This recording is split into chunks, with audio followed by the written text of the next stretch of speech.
गरीब माँ की तीन बेटियां। वसुधा की तीन बेटियां थीं, भूमि, धारा और रमिया। शराब की बुरी लत के चलते भरी जवानी में ही उसका पति किशोर उसे छोड़ गया। ऐसे में उसकी सास फूलवती उसे खूब जली काटी बातें सुनाया करती थी। अरे ओ कुलक्षणी, कहाँ मर गई? यहाँ आ। जी माँ जी, आपने बुलाया? नास मिटे तेरा। अरे डायन मेरे बेटे को तो पहले ही खा चुकी है, अब क्यों मुझे खाने पर तुली है? इस बुढ़िया को कुछ रूखा सूखा मिलेगा कि नहीं? माँ जी, रसोई घर में बनाने को एक भी दाना नहीं बचा। बनिए के पास भी इतना उधार बढ़ चुका है कि उसने राशन देने से साफ इनकार कर दिया। अरे इस बुढ़ापे में मैं खटने तो नहीं जाऊंगी, और न ही मेरा बेटा कब्र से उठकर तेरी तीन तितलियों का पेट भरने आएगा। बाकी तो खुद ही समझदार है। वसुधा अपनी बेबसी पर फूट फूट कर रोती है। देर दोपहर उसकी बिटिया भूख से छटपटाने लगती है। आखिर ऐसा कब तक चलेगा? मुझे अपनी तीन बेटियों का पेट पालने की खातिर कुछ तो करना ही पड़ेगा। इन्हें ऐसे रोते बिलखते तो मैं नहीं देख सकती। वसुधा की बड़ी बेटी रमिया काफी हद तक समझदार थी, जो माँ की तकलीफों को आसानी से भांप जाती है। रमिया बिटिया, मैं काम की तलाश में जा रही हूँ। मेरे पीठ पीछे अपनी नन्ही नन्ही बहनों का ख्याल रखना, अच्छा? वसुधा कड़कती धूप में निकल पड़ती है। तभी उसकी नजर खेतों में काम करने वाले बनी हारों पर जाती है। शेख चंद जी, मुझे भी कोई काम दे दो। मेरी नन्ही तीन बेटियां भूख से बिलबिला रही हैं। मैं अकेले ही इस पूरे खेत की फसल की कटाई कर सकती हूँ। पहले काम दो, फिर हाथों हाथ दाम लो। मैं किसी भी हाल में इस सुनहरे मौके को नहीं खो सकती। ममता से भरी वसुधा की आंखों पर सिर्फ उसकी तीन भूखी बेटियों की झलक सवार थी, जिसकी खातिर वो कमर तोड़ मेहनत करके कुछ ही पलों में 1 एकड़ के गेहूं की कटाई कर देती है। शेख चंद जी, आपका काम हो गया। मेरी बनिहारी। खेत का मालिक वसुधा का मेहनताना चुका देता है। उन पैसों से वसुधा राशन लेकर देर शाम घर पहुंचती है, जहां उसकी सास ताने भरे लहजे में कहती है, आ गई रंगरलिया मनाकर। माँ जी, आप ये मुझ पे कैसा लांछन लगा रही हैं? मेरी बिटिया भूख से बिलबिला रही थी, इसलिए मुझे घर की चौखट को पार करना पड़ा। अरे बंद कर अपनी सफाई। दिन के उजाले में जाकर रात के अंधेरे में घर लौटने वाली बहू को सीता नहीं, चरित्रहीन कहते हैं। माँ जी, मेरे तीनों बच्चे भूख से तड़प रहे हैं। ऐसे में आप मेरी परेशानी क्यों बढ़ा रही हैं? अरे ये तेरी कुलक्षणी बिटिया एक दिन नहीं खाएगी तो मर नहीं जाएगी, और अगर मर भी जाए तो कौन सा कुल का दीपक बुझ जाएगा? हाँ? वसुधा रसोई घर में जाकर चूल्हे पर खाना पकाती है और अपनी सास और बच्चों को खिलाती है। खुद अंत का बचा खुचा आधा पेट खाकर ही गुजारा करती है। आज का गुजारा तो हो गया, मगर कल क्या करूंगी? वो तड़के सवेरे उठकर फिर से घर घर का दरवाजा खटखटाती है, मगर हर जगह से उसे खाली हाथ लौटना पड़ता है। हर जगह हाथ पैर मारकर देख लिया, कुछ भी हाथ नहीं लगा। हे ईश्वर, मुझे कोई राह दिखा। वो जा ही रही थी, तभी वो 2 इंसानों को आपस में बात करते सुनती है।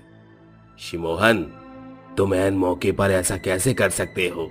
आज फसल की बुआई होना बेहद जरूरी है। मालिक, आज के इस महंगे दौर में इतने सस्ते में आपके 10 एकड़ जमीन की बुआई मात्र 1000 में कोई भी नहीं करेगा।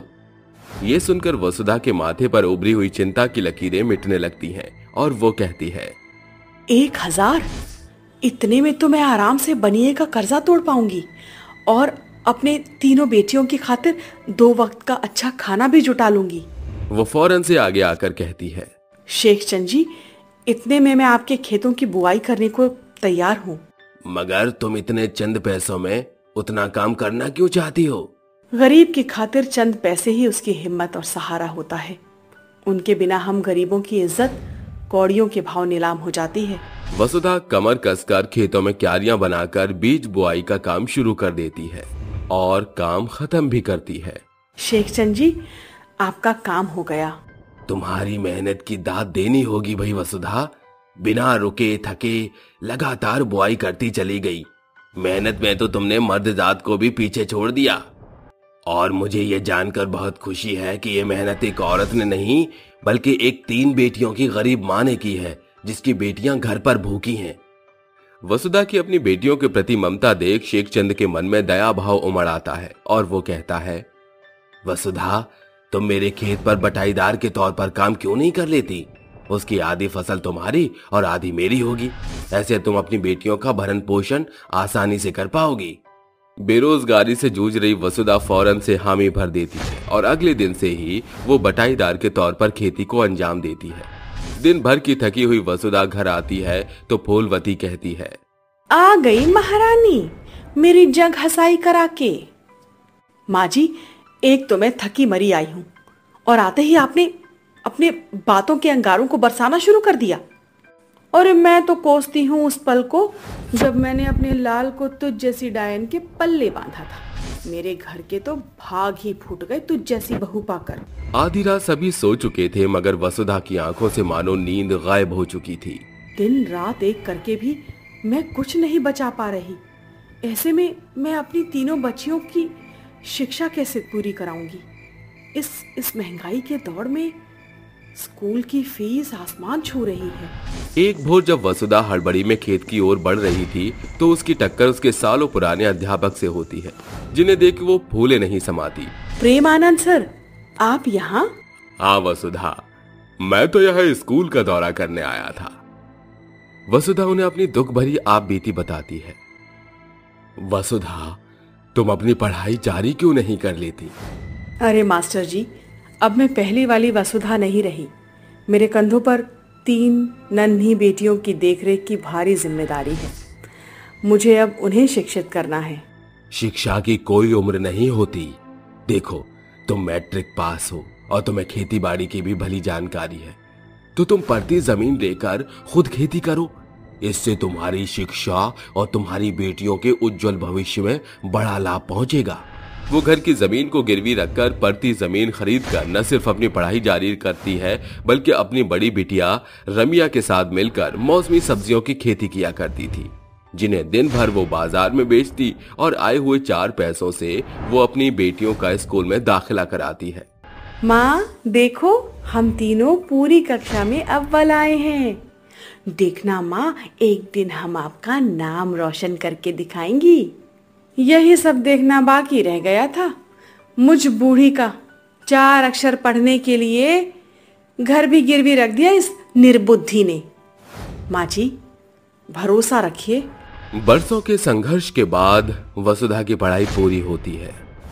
वो सरकारी विद्यालय में अर्जी डालती है, जहां के प्रधानाचार्य कहते हैं, मिसेस किशोर, मुबारक हो, आपको अध्यापक के लिए चयन किया गया है। वसुधा की कड़ी मेहनत रंग लाती है। उसे न सिर्फ अध्यापक का ओहदा मिलता है बल्कि साथ ही उसकी सास का नजरिया एकदम बदल कर रख देता है। बहू, मुझे माफ कर दे। मैंने तेरी काबिलियत पे शक किया। जहां मुझे तुझको प्रोत्साहन करना था, मैंने तेरे लिए कांटे बिछाए।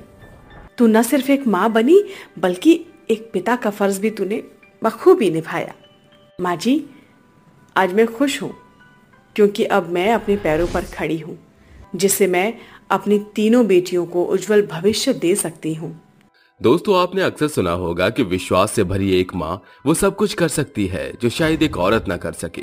वसुधा ने सालों पहले जबरन विवाह के फंदे में फंसकर शिक्षा का गला घोंट दिया था, मगर अपनी बेटियों के भविष्य को चमका देना उसका मकसद था, जिसकी खातिर उसने बुलंद हौसले को जगाकर कड़ा संघर्ष किया और न सिर्फ अपनी गरीबी को जड़ से उखाड़ फेंका बल्कि एक माँ होकर वो सब कुछ कर दिया जो करने का जज्बा सभी में नहीं होता।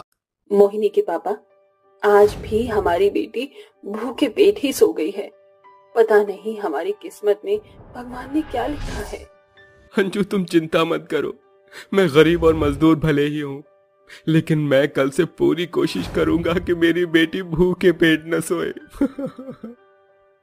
मोहित और अंजू आपस में बात करके सो जाते हैं।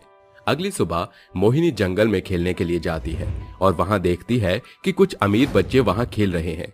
जैसे ही मोहिनी उनके पास पहुंचती है कि तभी एक राज नाम का लड़का उसको धक्का देकर नीचे गिरा देता है और बोलता है, छी छी, तुम भिखारी यहाँ क्या कर रही है? मेरा भी तुम लोगों के साथ खेलने का मन है, क्या तुम मुझे अपने साथ खिलाओगी?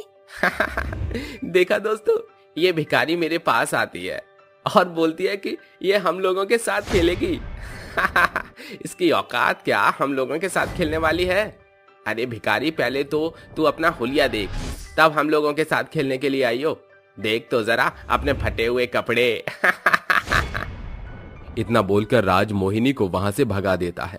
मोहिनी बेचारी आंखों में आंसू लेकर अपनी माँ के पास जाती है और उससे बोलती है, माँ, मुझे अच्छे से कपड़े चाहिए, लोग मेरा मजाक बनाते हैं। उसकी ये बात सुनकर अंजू की आंखों में आंसू आ जाते हैं और वो उसको चुप करवाते हुए बोलती है, बेटा, तेरे पिताजी काम करने गए हैं, अगर उन्हें पैसे मिल जाएंगे तो मैं तुझे एक अच्छे से कपड़े दिला दूंगी।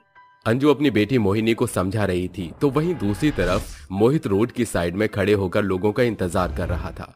तेज धूप हो रही थी और मोहित को बहुत पसीने आ रहे थे। ये देख वो खुद से बोलता है, पता नहीं ये गरीबी मुझे कब तक झेलनी पड़ेगी, आखिर कब तक मैं अपनी बेटी को भूखा सुलाऊंगा। थोड़ी देर बाद वहां पर एक मिस्त्री आता है और मोहित से बोलता है, क्यों भाई, क्या नाम है तेरा? मेरा नाम मोहित है साहब। क्या क्या काम कर लेता है तू? साहब मैं तो एक मजदूर हूं, आप मुझसे कुछ भी करवा लीजिए, बस मुझे इतने पैसे दे दीजिएगा कि मैं अपनी बीवी बच्चों का पेट भर सकूं। ठीक है, तो मेरे साथ मेरी बाइक पर बैठकर चलो। ये सुनकर मोहित खुश हो जाता है और खुद से बोलता है, चलो अच्छी बात है, आज मुझे काम मिल गया, कम से कम अब मैं अपनी बेटी को भूखा नहीं सुला पाऊंगा, उसका पेट तो मैं भर ही दूंगा। मोहित बहुत ही खुश होने लगा और खुशी खुशी घर बनाने का काम करने लगा। वो घर के लिए मसाला बनाता और अकेले ही उस मसाले को लेकर चौथी मंजिल पर जाकर घर बनाता। वो कभी ईंट ढोता तो कभी कुछ करता। बेचारा मोहित अकेले ही तेज धूप में काम कर रहा था। वो सीमेंट की बोरी को लेकर छत पर जा रहा था कि तभी उसका पैर फिसल जाता है और मोहित नीचे गिर जाता है। मोहित के पैरों में काफी चोट आ गई थी, लेकिन फिर भी वो काम करने लगा और अब शाम हो चुकी थी। मिस्त्री ने उसे आज 300 रुपए दे दिए। उस 300 रुपए को देखकर मोहित बहुत ही खुश होता है और अपने घर के लिए राशन लेकर अपने घर चले आता है, जहां वो देखता है कि उसकी बेटी मोहिनी दरवाजे पर बैठकर अपने पिता का इंतजार कर रही थी। जैसे ही मोहित दरवाजे पर जाता है कि तभी मोहिनी उसको पकड़ लेती है और रोते हुए बोलती है, पिताजी, क्या आज भी आप पैसे नहीं लाए हो?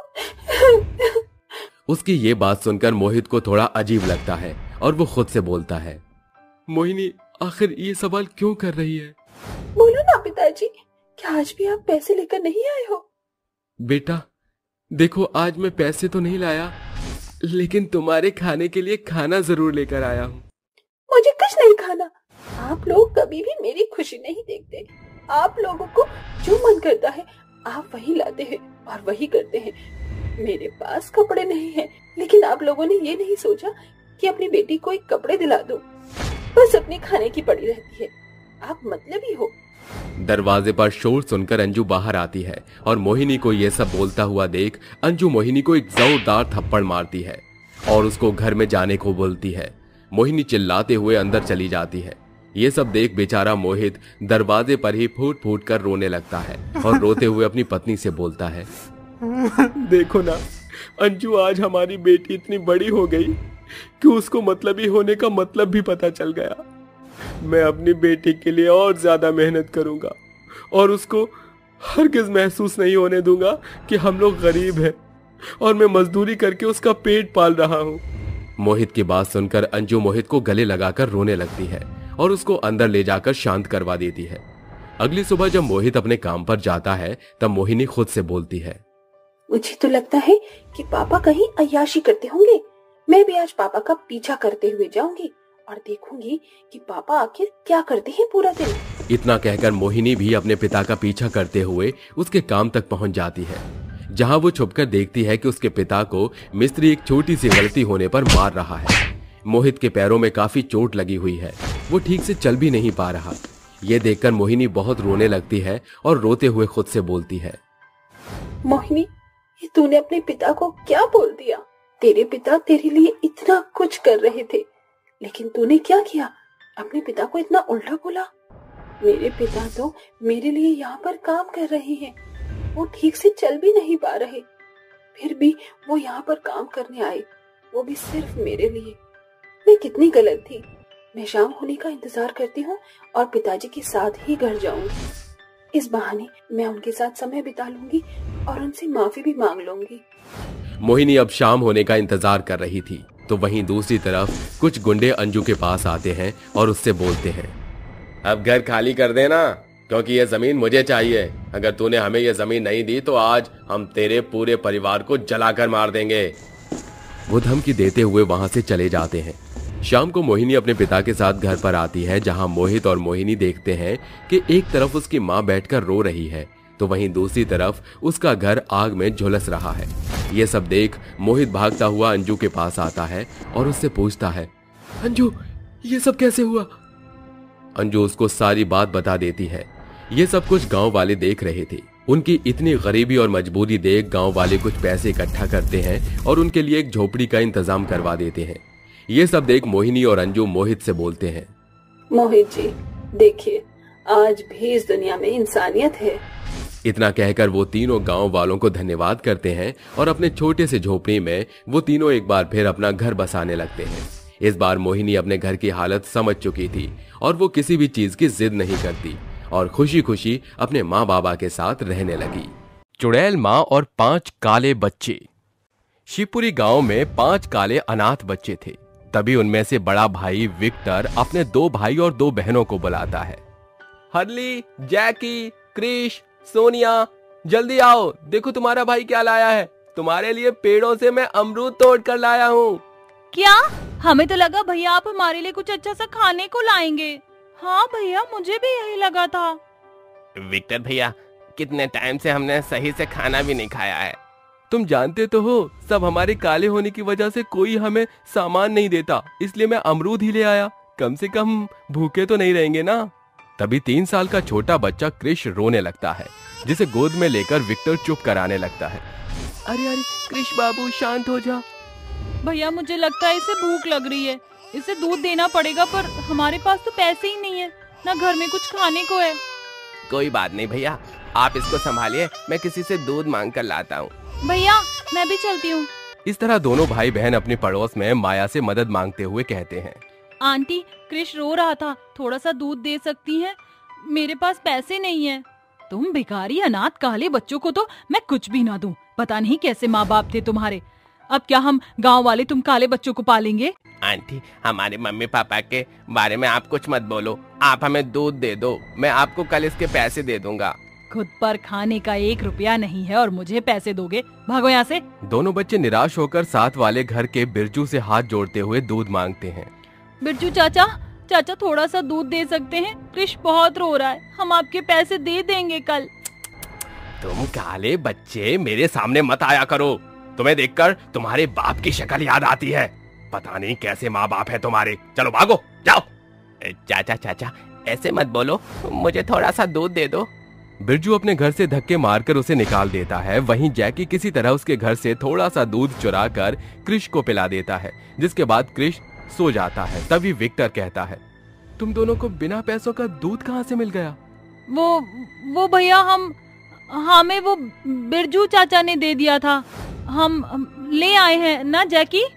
जैकी और सोनिया विक्टर से झूठ बोलते हैं। कुछ देर बाद विक्टर बिरजू को धन्यवाद करने जाता है, जिससे बिरजू को दूध चोरी करने वाले का पता चल जाता है और वो विक्टर जैकी को बहुत मारने लगता है और गांव में ढिंडोरा करके गांव से निकालने की धमकी देता है। देखो गांव वालों, कैसे इन काले बच्चों ने मेरे घर में आकर दूध की चोरी की। कल को पता नहीं ये काले बच्चे क्या कर दें। माँ बाप तो है नहीं समझाने के लिए। मैं तो कह रहा हूँ इन बच्चों को गांव से बेदखल कर दो। वैसे भी अपने गांव के तो लगते ही नहीं है। हाँ, निकाल दो। अरे तुम गांव वाले पागल हो गए क्या, जो छोटे से बच्चों पर इतना जुल्म ढा रहे हो? अगर आज इनकी माँ होती तो इनके साथ ऐसा ना होने देते। 5 बच्चे रो ही रहे थे कि तभी एक तेज आंधी के साथ चुड़ैल आती है, जो लोगों को मारने लगती है। तभी सारे लोग अपनी जान बचाकर भागने लगते हैं। फिर चुड़ैल बिरजू का गला पकड़कर मारती है। तेरी हिम्मत कैसे हुई मेरे बच्चों को हाथ लगाने की? मरेगा बिरजू। मेरे बच्चों को गांव से बाहर निकाल दिया ना, तुझे इस दुनिया से ही भेज दूंगी। ऐसा कहकर चुड़ैल बिरजू और माया को मार डालती है। बच्चे एक पेड़ के पास बैठकर रो रहे होते हैं। तभी चुड़ैल अपना रूप बदलकर उन्हें खाना देकर कहती है, बेटा तुम सबको भूख लग रही होगी ना, ये लो खाना खा लो प्लीज। छोटे बच्चे को मुझे दे दो। हाँ, पर आपको कैसे पता? बस पता है, मैं भी इसी गांव में रहती हूँ। तुम सब खाना खा लो चारों, और हाँ अब से तुम मेरे साथ ही रहोगे। ये बोलकर चुड़ैल अपने छोटे से क्रिश को गले लगाकर रोती है, साथ ही उसे चम्मच से दूध पिला देती है। सारे बच्चे खाना खा लेते हैं। तभी विक्टर कहता है, थैंक यू आंटी, आज आपकी वजह से हमने इतने दिनों बाद पेट भरकर अच्छा खाना खाया, और मेरे छोटे भाई ने भी।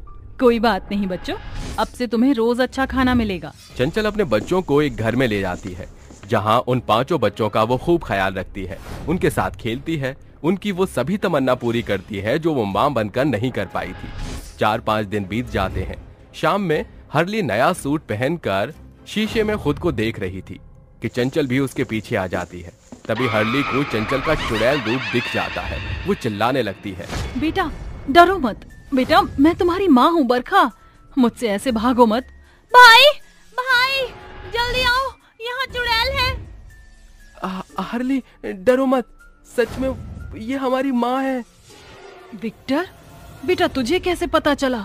माँ, जब आप आए थे और आपने गांव वालों को मारा, बिरजू चाचा को मारा, तो मैंने सब सुन लिया था और तभी मुझे ये सब पता चल गया। ये सुनकर सारे बच्चे अपनी माँ को गले लगा लेते हैं। माँ आप हम सबको छोड़कर क्यों चली गई थी? पता है गांव वालों ने कितना हमें काला बच्चा बोला, हमें खाना नहीं मिलता था खाने को। जानती हूँ, इसलिए तो इन सबसे बदला लेने आई हूँ। मुझे जाना होगा बदला लेने। अब अपना ख्याल रखना और क्रिश को दाल का पानी पिला देना। ये बोलते ही चुड़ैल जैसे ही घर से बाहर लोगों को मारने निकलती है तो एक तांत्रिक उसे अपनी शक्तियों से कैद कर गांव के बीचों बीच एक बंधक में ले आता है। कौन मुझे यहाँ लेकर आया? सामने आओ मेरे। मुझे देखकर समझ गई होगी। खैर तूने लोगों को मारकर सही नहीं किया। बता लोगों को क्यों मारा तूने? ये काले 5 बच्चे तेरे ही है ना? हाँ मेरे ही हैं वो 5 बच्चे। सिर्फ काला होने की वजह से मेरे बच्चों को कितना दुख दिया गांव वालों ने, इसलिए मैंने उन्हें मार डाला। गलती क्या थी? सिर्फ मैंने विदेशी अफ्रीकन लड़के से 7 साल पहले शादी कर ली थी, इसलिए कैरिबियन से माइकल जी यहाँ घूमने आए थे। उन्होंने मुझे देखा, मुझसे बात की। धीरे धीरे हम दोनों एक दूसरे की भाषा समझने लगे और बाद में हमने शादी कर ली। लेकिन गांव वालों को ही अच्छा नहीं लगा, इसलिए हम जंगल के पास रहने लगे। धीरे धीरे 7 साल कब बीत गए और कब मेरे पास प्यारे बच्चे हो गए, मुझे पता ही नहीं चला। माइकल मेरा बहुत ध्यान रखते थे और बच्चों का भी। एक दिन वह क्रिश को खिला रहे थे। अले मेरा प्यारा बेटा क्रिश, तुम्हारी मॉम बहुत अच्छी है। क्या ये बात तुम जानते हो? डैड, मुझे ये कार चाहिए। कोई कार वार नहीं लेनी, पहले ही बहुत खर्चा हो गया। आपने बच्चों को बहुत चीजें दिला दी हैं। बरखा, कितनी बार तुम्हें कहा है कि मेरे और बच्चों के बीच में मत आया करो। तुम्हारे साथ मेरे भी बच्चे हैं 5। ओके, आपको करना है कीजिए। गांव के लोग चिढ़ने की वजह से माइकल को काम नहीं देते। सारी जिम्मेदारी बरखा पर आ जाती है। अब बरखा 5 बच्चे और घर का खर्चा चला रही थी। इसके लिए बहुत मुश्किल हो गया था। वहीं दूसरी ओर जब माइकल की दोनों बेटी उनसे गुड़िया मांगी तो माइकल बरखा के गहने चोरी करके उन्हें गुड़िया दिलवा देता है, जिस बात से बरखा को ठेस पहुंचती है और वो कहती है, माइकल ये सब क्या है? तुमने मेरे गहने बेच दिए, इन दोनों बच्चों को गुड़िया दिला दी। क्या तुम्हें अंदाजा भी है तुमने क्या किया है? कितनी मेहनत लगती है सोना जोड़ने में, तुमने सब बर्बाद कर दिया। बहुत हो गया माइकल, अब मैं तुम्हारे साथ और नहीं रह सकती। तुम्हें ज्यादा फिक्र है अपने बच्चों की तो तुम ही पालो। मैं जा रही हूँ। ओके फाइन, मैं भी अपने बच्चों को ऐसे नहीं देख सकता। 6 महीने गुजर जाते हैं। माइकल कम पैसों में किसी दूसरे गांव में काम करता है और अपने 5 बच्चों को संभालता है। इसी बीच उसे ब्रेन ट्यूमर हो जाता है और अपनी दवाई नहीं लाता। डॉक्टर की बातों को नजरअंदाज करके वो अपने बच्चों को पालता है। दवाई न मिलने पर माइकल मर जाता है, जिस वजह से उसके 5 बच्चे अनाथ हो जाते हैं। गांव का एक व्यक्ति किसी तरह बरखा को उसके पति की मौत की खबर दे देता है, जिसे सुनकर वो टूट जाती है। नहीं नहीं माइकल, आप ऐसे नहीं जा सकते। मुझे छोड़कर, बच्चों को छोड़कर, मेरे बच्चे अकेले होंगे, मुझे जाना होगा। बरखा पागलों की तरह सड़क पर भागने लगती है और अपने गांव जाती है। इसी बीच एक कार वाला उसे मार देता है, जिससे वो चुड़ैल बन जाती है। अपने बच्चों का दर्द अब मुझसे देखा नहीं जा रहा था, इसलिए मुझे आना पड़ा और मैंने आते ही बिरजू और माया को मार डाला। मेरे बच्चों को परेशान किया था उसने। अच्छा तांत्रिक बाबा, इस चुड़ैल को भगा दो यहाँ से। अभी मंत्र पढ़ता हूँ। तांत्रिक बाबा, मेरी आपसे कोई दुश्मनी नहीं है, मैं खुद चली जाऊंगी, लेकिन जब तक वो सही से नहीं रहेंगे मैं कैसे जा सकती हूँ? बेटा, तेरे बच्चों को मैं पालूंगी, मेरा अभी कोई नहीं है, इसलिए अब तेरे बच्चे मेरे साथ रहेंगे, तू बेफिक्र रह। आप सच कह रही हैं? हाँ बेटा, ये सुनते ही चुड़ैल मुक्त हो जाती है, जिसके बाद बुढ़िया ही बरखा के 5 बच्चों को पालती है। जादुई रोबोट मुर्गी रिक्शा। जीतू एक छोटे से शहर में रिक्शा चलाकर अपना और अपने परिवार का गुजारा करता था। आओ आओ, मेरे रिक्शे में बैठो और जल्दी से अपनी मंजिल पर पहुंचो। अरे भाई, मुझे स्टेशन तक जाना है, कितना पैसा लोगे? 50 रुपए बनते हैं वहाँ तक के। अच्छा चलो जल्दी, वरना मेरी ट्रेन छूट जाएगी। जीतू उस आदमी को स्टेशन पर छोड़ देता है, लेकिन वो आदमी उसे 50 की जगह सिर्फ 40 रुपए ही देता है। जीतू के बोलने पर वो आदमी उसे डांट कर चला जाता है।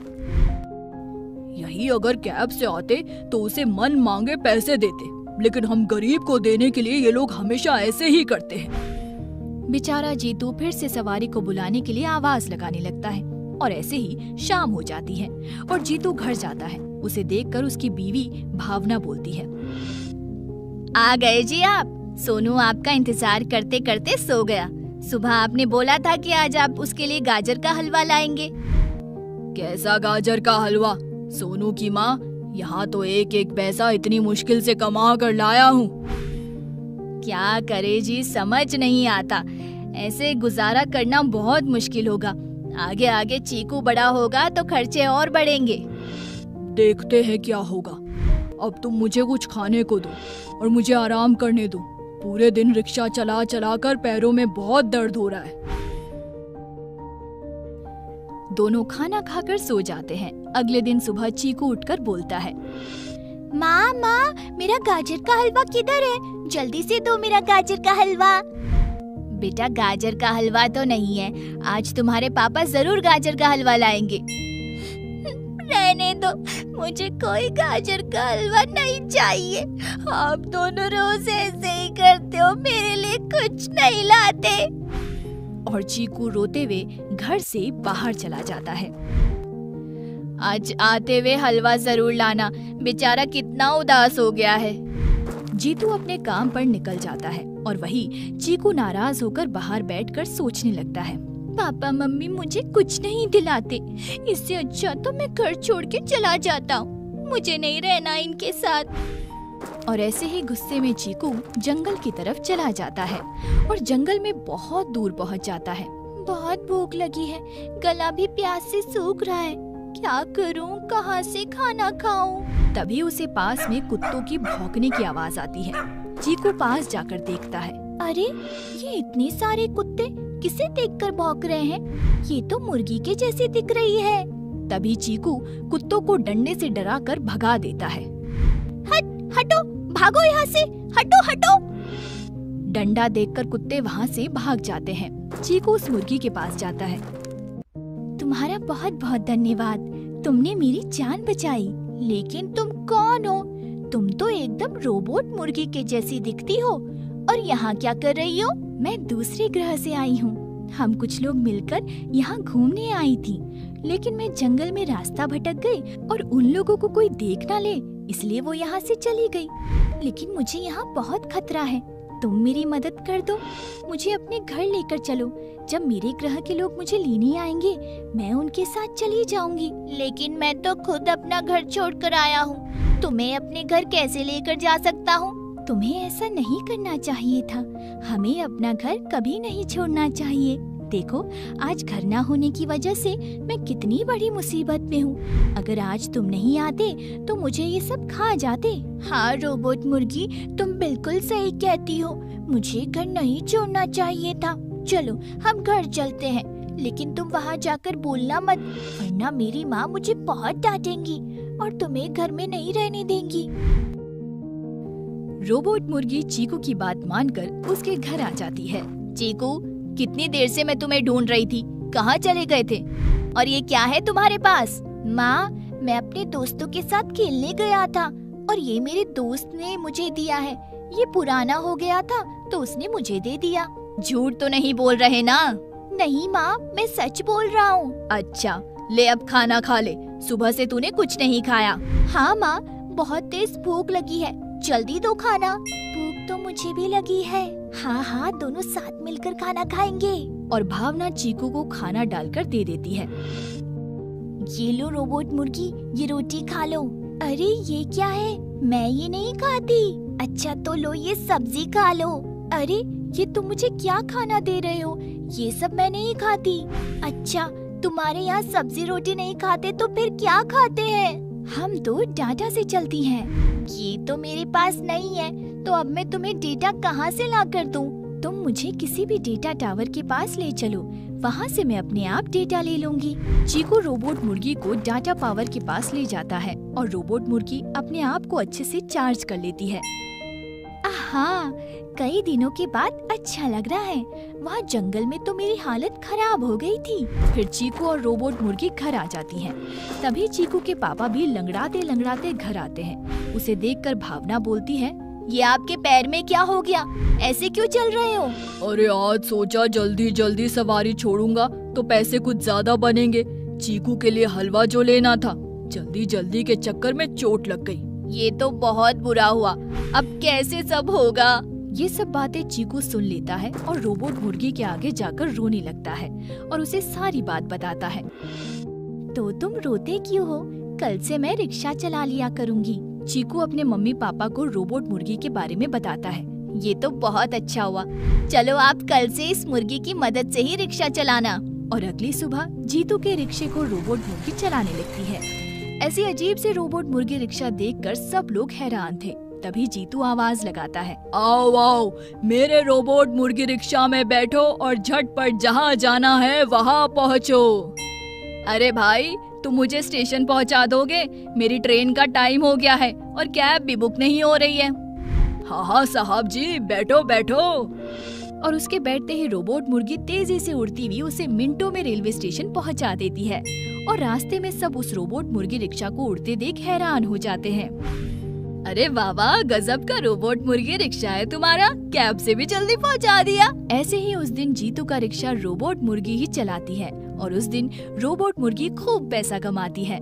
शाम को, ये लो भावना, आज मैं गाजर का हलवा लाया हूँ। लगता है आज काम कुछ ठीक ठाक हुआ है। ठीक ठाक नहीं, आज बहुत अच्छा काम हुआ है। इस रोबोट मुर्गी ने तो कमाल ही कर दिया। और कुछ ही दिनों में जीतू रोबोट मुर्गी रिक्शा से खूब पैसा कमा लेता है और एक बहुत बड़ा घर गाड़ी सब खरीद लेता है। फिर एक दिन रोबोट मुर्गी बोलती है, अब मुझे जाना होगा। मेरे ग्रह के लोग मुझे संदेश भेज रहे हैं। शायद आज वो लोग मुझे लेने आएंगे। ठीक है रोबोट मुर्गी, तुम अपने घर चली जाओ। तुमने हमारा बहुत साथ दिया, उसके लिए धन्यवाद। चीकू उदास हो जाता है। उसे देखकर रोबोट मुर्गी बोलती है, तुम उदास मत हो चीकू, मैं बीच बीच में तुमसे मिलने आती रहूंगी। ऐसा बोलकर रोबोट मुर्गी अपने घर चली जाती है और जीतू और उसका परिवार अब खुशी से रहने लगता है। स्विमिंग सिखाने वाली सास बहू। नोरा और विक्की कॉलेज में एक साथ पढ़ते थे। जहां नोरा दिल्ली में ही पली बड़ी मॉडर्न ख्यालात की लड़की थी, तो वहीं विक्की गोरखपुर से पढ़ाई पूरी करने आया था। दोनों के बीच गहरी दोस्ती हुई जो प्यार में बदल गई। दोनों शादी करके एक संग गांव लौट आए। गांव के सभी जन नोरा को एकटक निहार रहे थे। अरे मोरी मैया, ये तो सावरी का लल्ला है ना। इसके संग एक गौरी मैम कौन है? न तन पर पूरा कपड़ा है, न सर पर पल्लू। विक्की के पिता एक मामूली गरीब किसान थे जो बटाईदार के तौर पर जमींदार के खेतों में काम किया करते थे। उनके घर का ढांचा एकदम पुराना जान पड़ रहा था। माँ, पिताजी, कहाँ हैं आप? अरे विक्की, तो अचानक, ना कोई चिट्ठी, ना कोई खास खबर। नौरा झुककर दोनों के पैर छूकर आशीर्वाद देती है। अरे विक्की, ये माँ, पिताजी, ये आप दोनों की बहू और मेरी पत्नी है। भूल चूक की खातिर माफी चाहते हैं। आप हमसे उम्र, ओहदे और सोच में बहुत ऊपर हैं। हर माँ बाप की आस होती है कि वो अपने बेटे के सर पर सेहरा सजते हुए देखे। मेरे कारण आपकी आस टूट गई। अरे विक्की बेटा, तूने तो खरा सोना चुना है। मुझे मेरी बहू बहुत भाई। अरे विक्की के बापू, बुद्धि भ्रष्ट हो गई है क्या आपकी? इसका आधा अधूरा पहनावा देख पूरा गांव 100 बातें बनाएगा। अरे भगवान, इंसान पहनावे से नहीं बल्कि अपनी सोच से ऊंचा और नीचा होता है। माँ जी, आप चिंता मत कीजिए, मैं जल्दी ही खुद को आपके हिसाब से ढाल लूंगी। नोरा समझदारी से काम लेती है और गांव के तौर तरीके बखूबी सीख जाती है। एक रोज वो अपनी सास के संग गांव घूमने जाती है। माँ जी, वैसे तो इस गांव में सब कुछ मौजूद है, पर यहाँ कोई स्विमिंग पूल क्यों नहीं है? बहू, तेरी ई अंग्रेजी चोचलेबाजी मेरी समझ से बाहर है। नोरा की नजर गांव से सालों से सूखे पड़े हुए पोखर पर जाती है, फिर दोनों घर की ओर चली आती हैं। माँ जी, मैं क्या सोच रही थी, घर का कामकाज तो आधी पहर तक निपट जाता है, तो क्यों ना हम भी कुछ करें जिससे 4 पैसे आएंगे, तो घर की छोटी मोटी जरूरत आसानी से पूरी हो सकेगी। बात तूने 100% की कही है बहू, लेकिन गांव देहात में हम करेंगे क्या? दोनों सास बहू चलकर गांव के मुखिया के पास आती हैं। मुखिया जी, मेरे पास गांव के विकास के लिए एक भली योजना है जिससे आय के स्रोत कायम किए जा सकते हैं। अरे ये तो भली खबर है। मैं इस गांव में स्विमिंग पूल का निर्माण करना चाहती हूँ, जिसके लिए मुझे पोखर में पानी भरने की मंजूरी चाहिए होगी। अगर ऐसा करने से गांव का भविष्य और ज्यादा सुनहरा हो सकता है तो मुझे कोई आपत्ति नहीं। गांव के तमाम लोग आपस में मिलकर पोखर की साफ सफाई करके उसे पानी से भर देते हैं। अब आगे क्या करना है बहू? पिताजी, इसे स्विमिंग ट्यूब कहते हैं। आज हम सभी गांव वाले एक साथ इस पूल का आनंद उठाएंगे और कल से इसे सैलानियों के लिए इस्तेमाल करेंगे। न समझ आने पर सभी स्विमिंग ट्यूब में आराम से बैठ जाते हैं, जिसे देख नोरा का उत्साह कम होता दिखाई पड़ता है। सासू माँ, ये सभी जन तो एकदम शांत होकर बैठे हैं अब। अरे बहू, ये सब हमारे लिए एकदम नया सा है, इसीलिए शायद गांव के लोग तैरना जानते हुए भी दुविधा में फंसे हैं। अब लगता है मुझे ही इनको तैराक बनकर इन्हें स्विमिंग सिखानी पड़ेगी। नोरा गांव के लोगों का उत्साह बढ़ाते हुए उन्हें स्विमिंग सिखाती है और सभी खूब मजा करते हैं। अगले रोज से वो सैलानियों के वहां आने की राह तकते हैं। बहू, तुझे लगता है कि ये साधारण स्विमिंग पूल लोगों को आकर्षित करेगा? माँ जी, किसी भी नए काम को जमने में समय लगता है, सब्र रखिए। अचानक नोरा को 2 शहरी इंसान आते हुए दिखाई देते हैं। Hi, my name is Anurag. अरे बुद्धू, हिंदी में बोल, ये गांव है। No, it's totally fine. आप तो वेल एजुकेटेड है। एक्चुअली हम समर वेकेशन के लिए आए हैं। आप लोग तो बड़े थके से लग रहे हैं। क्या आप इस स्विमिंग पूल का आनंद उठाना चाहेंगे? दोनों हामी भरकर घंटे तक स्विमिंग पूल में नहाकर कहते हैं, फीलिंग ऑसम। स्विमिंग पूल में नहाकर एकदम फ्रेशनेस फील हो रही है। वो नोरा को थैंक यू बोलकर पैसे थमाकर चले जाते हैं और नोरा कहती है, ये हमारे स्विमिंग पूल की पहली कमाई है। हर दिन के साथ आसपास के गांव में रहने वाले लोगों में स्विमिंग पूल में नहाने की चाहत बढ़ती चली जाती है। अरे बहुरिया, तेरा ये तरकीब तो खूब रंग जमाया। कुछ दिन पहले स्विमिंग पूल में तैरने इक्के दुक्के लोग आते थे, अब तो सैकड़ों की गिनती में बदल गए हैं। इसीलिए तो माँ जी, अब से आप भी मेरी मदद करेंगी इन्हें स्विमिंग सिखाने में। दोनों सास बहू तैराक बनकर पूरा दिन लोगों को स्विमिंग सिखाया करती और पैसे बटोरा करती थी। माँ जी, अब हमारे पास इतना जमा हो चुका है पैसा कि हम एक बड़े स्विमिंग पूल का स्ट्रक्चर तैयार कर सके। माने कि स्विमिंग पूल का नक्शा? जी सासू माँ, लेकिन जब इसी स्विमिंग पूल से काम निकल रहा है तो दूसरी जगह पैसा फूकने की क्या जरूरत है? सासू माँ, ये मेरे दिमाग की बड़ी सोच है। सोचिए, जब हमने एक पोखर को स्विमिंग पूल में बदलकर उससे इतना मुनाफा कमाया, तो फिर जब हम एक बड़े होटल की नींव रखेंगे तो कितनी ताबड़तोड़ कमाई होगी। दोनों सास बहू सरपंच के पास आती हैं। सरपंच जी, हम गांव के मैदान पर एक होटल बनाना चाहती हैं, ताकि शहर से आने वाले लोग वहां ठहर सके और स्विमिंग पूल का लुत्फ उठाएं।